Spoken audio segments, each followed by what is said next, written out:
ভাতিজার আমি সর্বপ্রথম যাব আজকে আবু জেহেলের কাছে। আবু জেহেলের কাছে গিয়ে ইসলামের দাওয়াত দিব।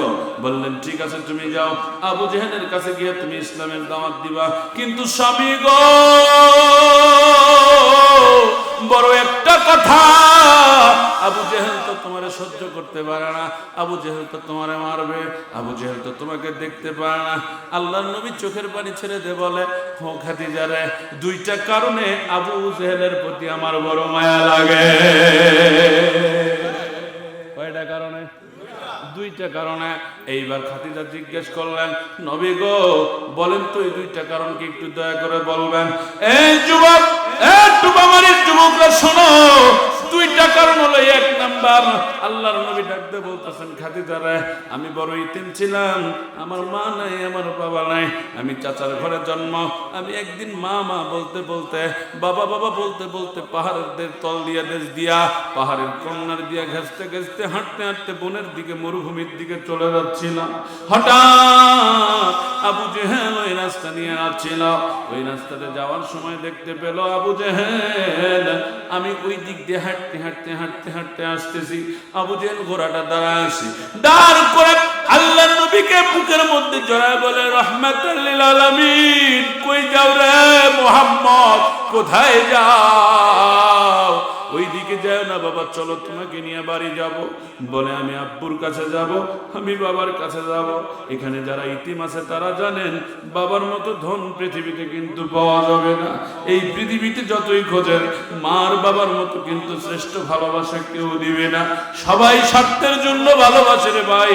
আজকে আপনার বিবি আপনাকে স্বার্থের জন্য ভালোবাসে, আজকে আপনার মেয়ে আপনাকে স্বার্থের জন্য ভালোবাসে, আজকে আপনার ছেলে আপনাকে স্বার্থের জন্য ভালোবাসে। এই পৃথিবীতে স্বার্থ ছাড়া যদি কেউ ভালোবাসে, সেটাই হলো মা। কথা বলেন ঠিকই না? আবু জেহেল ডাকতে কই, মুহাম্মদ রে, বেটা রে, আমি তোর বাবার মায়ের কাছে নিয়ে যেতে পারবো না, তবে একটা কথা ওয়াদা দিতে পারি রে, বাবার আদর দিয়ে তোকে আমি নিয়ে যাব মক্কাতে। একটু কথা শোনেন, যখন মুহাম্মদ ছিল ছোট, ছোট মানুষটাকে সবাই ভালোবাসত, মুহাম্মদকে রাহমাতাল লিল আলামিন করত, মুহাম্মদকে এত আদর করত, সবাই এত ভালোবাসা দিত, আবু জেহেল পর্যন্ত বলছে তোরে বাবার আদর দিয়ে পৌঁছে দেব। যেই মুহাম্মদ বড় হয়ে গেল, সত্যের ডাক দিয়েছিল, যেই মুহাম্মদ সত্যের কথা বলা শুরু করে দিল, যেই মুহাম্মদ মানুষকে নামাজের দাওয়াত দিল, যেই মুহাম্মদ মানুষকে সত্য মিথ্যার পার্থক্য শিখালো, যেই মুহাম্মদ মানুষকে বলছিল জিনা করা যাবে না, সেই দিন থেকেই মুহাম্মদের পিছনে রাজাকার নাম যুক্ত হয়েছে। কথা কোন ঠিক না? ও বন্ধু, বন্ধু রে, আগে জানলে তোর ভাঙ্গা দেশ দেশ চুরতাম না। বুঝালিয়ার কথা কোন ঠিক না? স্বার্থের জন্য কত ভালোবাসা দেয়, যখনই স্বার্থ শেষ তখনই কোপান শুরু করে।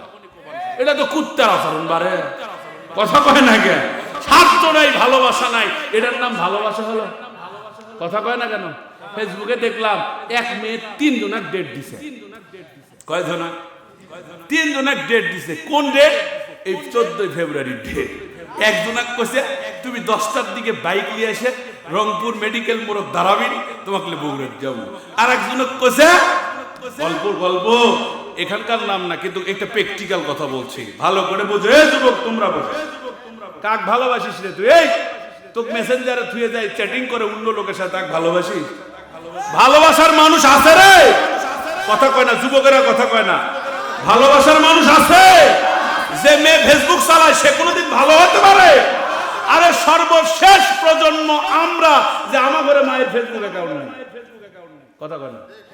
আমার ঘরে মায়ের ফেসবুক অ্যাকাউন্ট, যার ফেসবুক অ্যাকাউন্ট আছে সে কোনোদিন ভালো না। বলবেন হুজুর কে? ওই যে ঠোকাঠুকি ঠোকাঠুকি।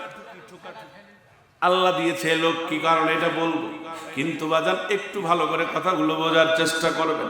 মুহাম্মদ ডাকতে কই, আবু জেহেল আমার মা নাই, কিন্তু কথা হলো তুমি আমার চাচা, সম্পর্কের চাচা, আপন চাচা নয়, কিন্তু তুমি আমারে আমার বাবা পর্যন্ত পৌঁছাতে পারবে না, আমার মা পর্যন্ত পৌঁছাবে না, কিন্তু আমি মোহাম্মদ কার সাথে খেলা করব?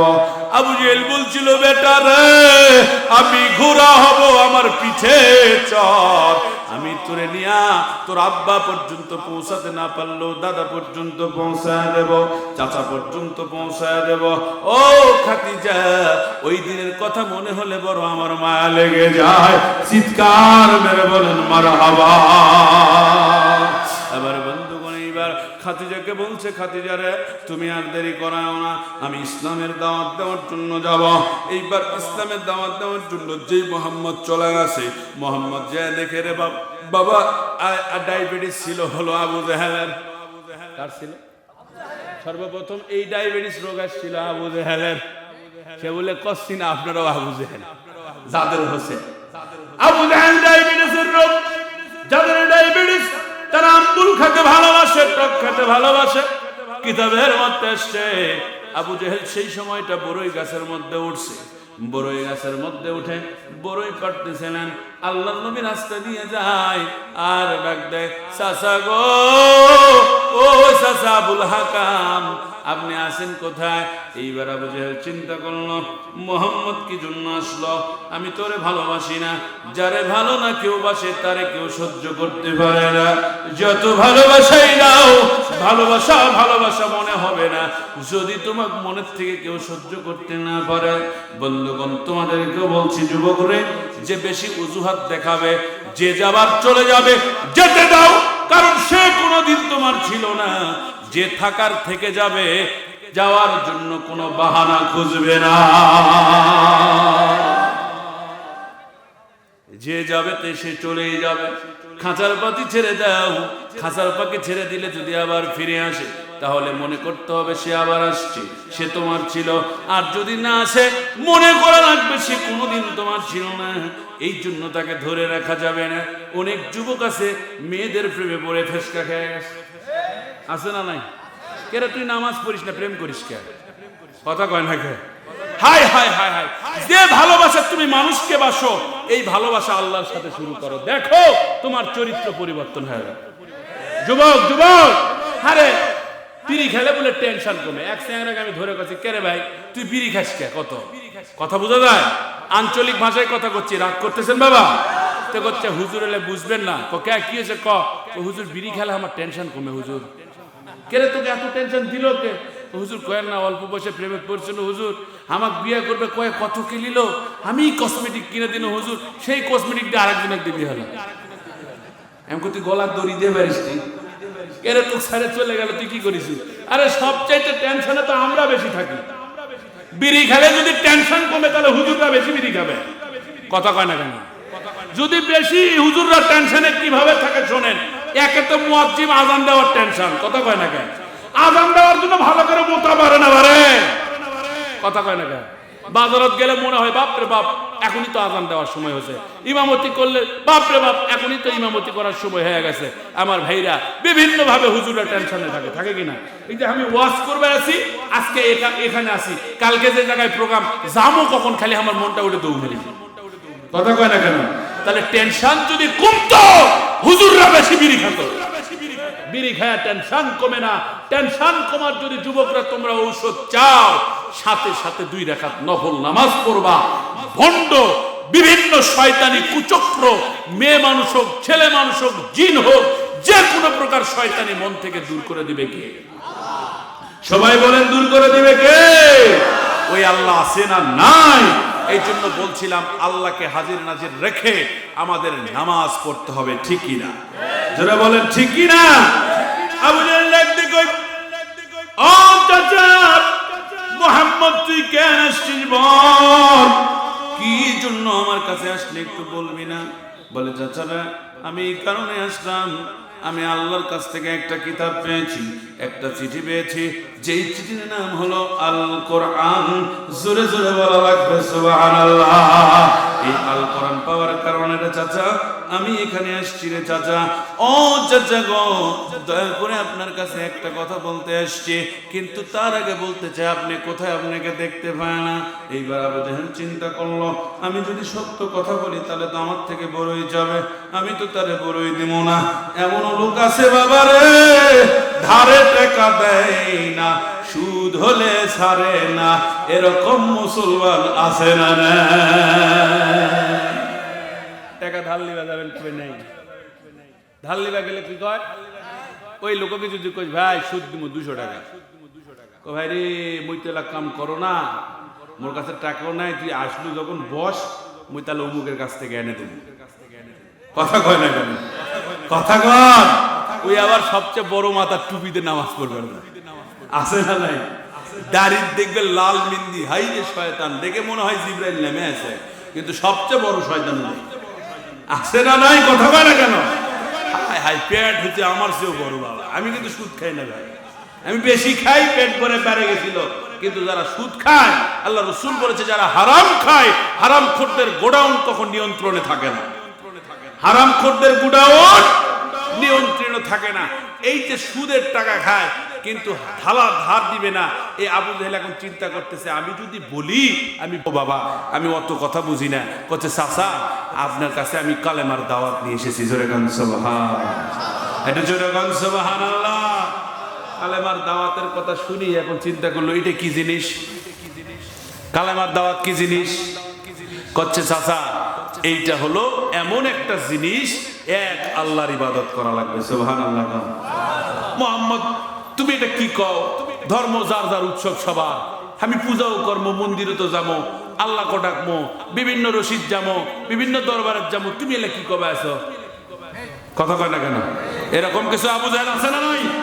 প্রকাশ্য বলে কিনা ধর্ম যার যার উৎসব সবার, নো ইম্পসিবল।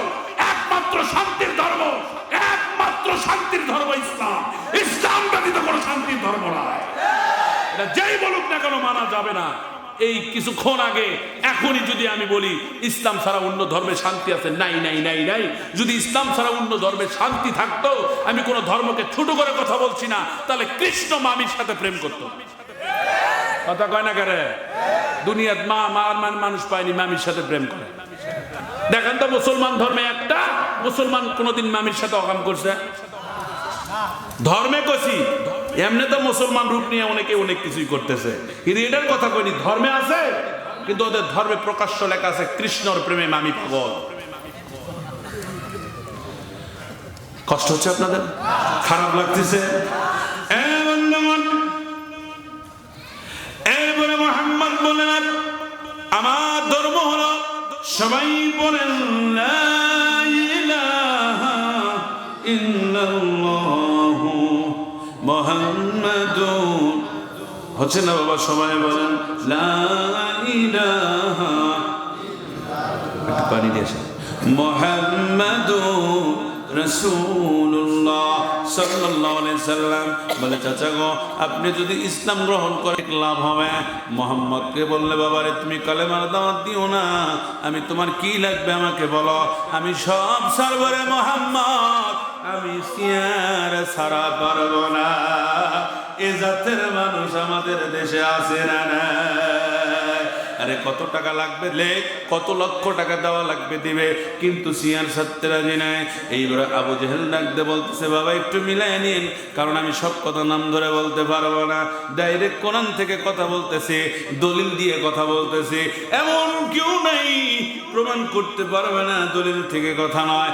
মুহাম্মদের যখন বলা হলো বাবা তোমাকে চেয়ার ছাড়তে পারবে না, তুমি সুন্দরী নারী চাও, 5টা অফার করছিল মুহাম্মদের কাছে। এ যুবক জোরে কয়টা অফার? 5টা অফার করেছিল। 1 নাম্বার হলো সুন্দরী নারী দিব, 2 নাম্বার একটা ভালো গাড়ি দিব, 3 নাম্বার তোমাকে আমরা একটা রাষ্ট্রের দায়িত্ব দিয়ে দিব, 4 নাম্বার তোমাকে আমরা নেতা বানাবো, 5 নাম্বার তোমাকে আমরা গভর্নরের দায়িত্ব দিয়ে দেব। মুহাম্মদ রে একটা কথা রে বাবা, খালি আবার ওই চেয়ারের দিকে তাকাস না, ওই চেয়ারটা আমি কাউকে দিতে পারবো না। মুহাম্মদ তখন ডাকতে বলে চাচা গো আমি মোহাম্মদ চেয়ারের ডুবি না, আমি মানুষগুলোকে অন্ধকারের পথ থেকে আলোর পথে আনতে চাই, মানুষগুলোকে আমি ইসলামের ডাকে ডাক দিতে চাই গো চাচা, আপনি আমারে ভুল বুঝেন না, আমার এই পাঁচটার একটাও লাগবে না। বললেন না না না, তোমার সাথে এখন আর কথা হবে না, তুমি চলে যাও, তোমার সাথে আমরা পরে কথা বলবো। চিৎকার মেরে বলেন সুবহানাল্লাহ। আবু জেহেল বাড়ি থেকে ডাকতে কই নেতারা রে, নেতা এ মুগিরা তুই কই? বাপদাদার ধর্ম মনে হয় আর থাকবে না, আমাদের ধর্মের চুনকালি পড়ে যাবে রে, আমাদের ধর্ম থেকে একত্ববাদের দিকে মানুষকে ডাক দেয়।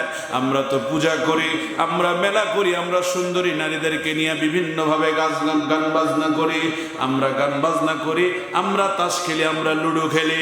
মোহাম্মদ এগুলোর বিরোধী। বলেন তো মুসলমান কি গান বাজনার পক্ষে না বিপক্ষে?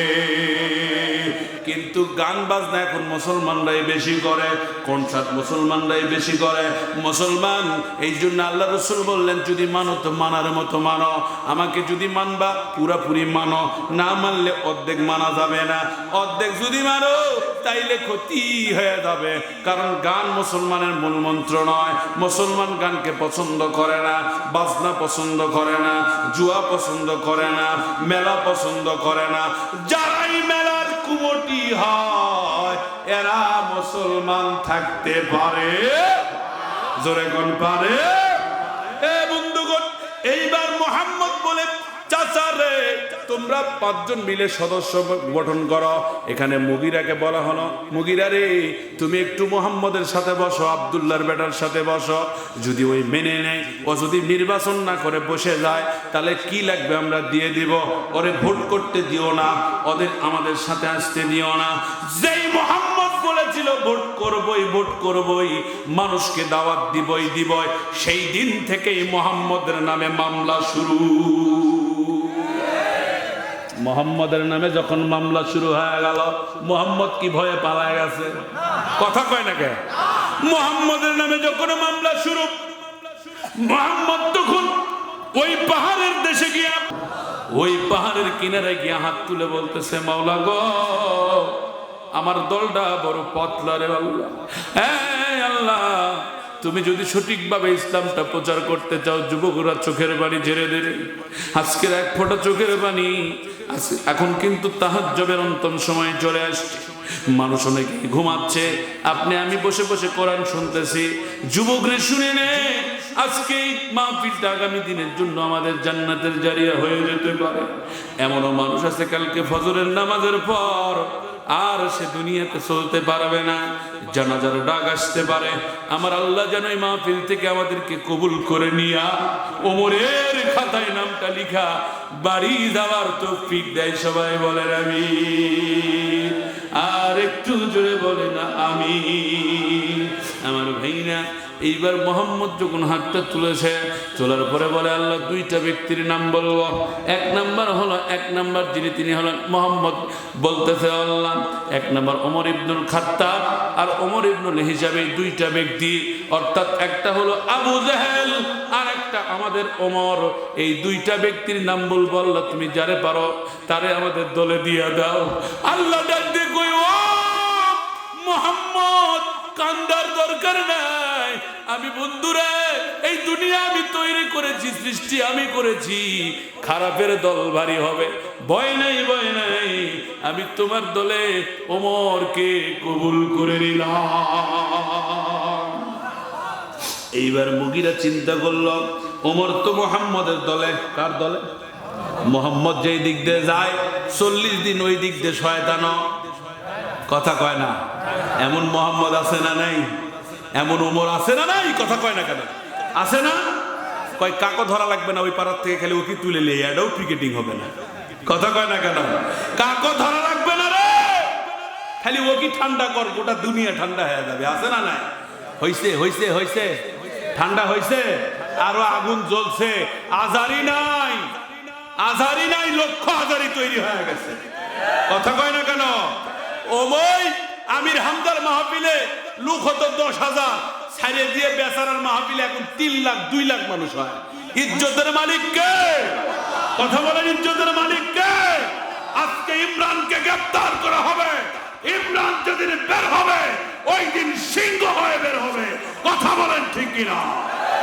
যত ধরবা তত ভুল করবা, কারণ সবাই জানে চুরি করা লয় রে, কোরআনের কথা কবে ধরে লেগে গেছে। কথা কয় না কে? আমি কি এই টুপি টুপা মারি কি মুরগি চুরি করবে আছি? কারো দোকানত জিলাপি চুরি করবে আছি? কোরআনের কথা করছি। তুমি যদি আমাকে ধরে লে দাও, ক্ষমতা আছে নিয়ে আসো, কয়দিন তুমি বার করে দিব না? মা ওই 10 মাস পেটে থুয়া পারেনি, তুই আমাক বার করে দিব না? এটার কথা হলো? কথা কয় না কেন? যেদিন বার করে দেব সেই দিন ইমরান আর ইমরান থাকবে না, ওই দিন ইমরান সিংহ হয়ে বের হবে। আর যদি ইমরান মরে যায়, ইমরানের উত্তরসূরি তৈরি হয়ে যাবে। কথা বলেছি।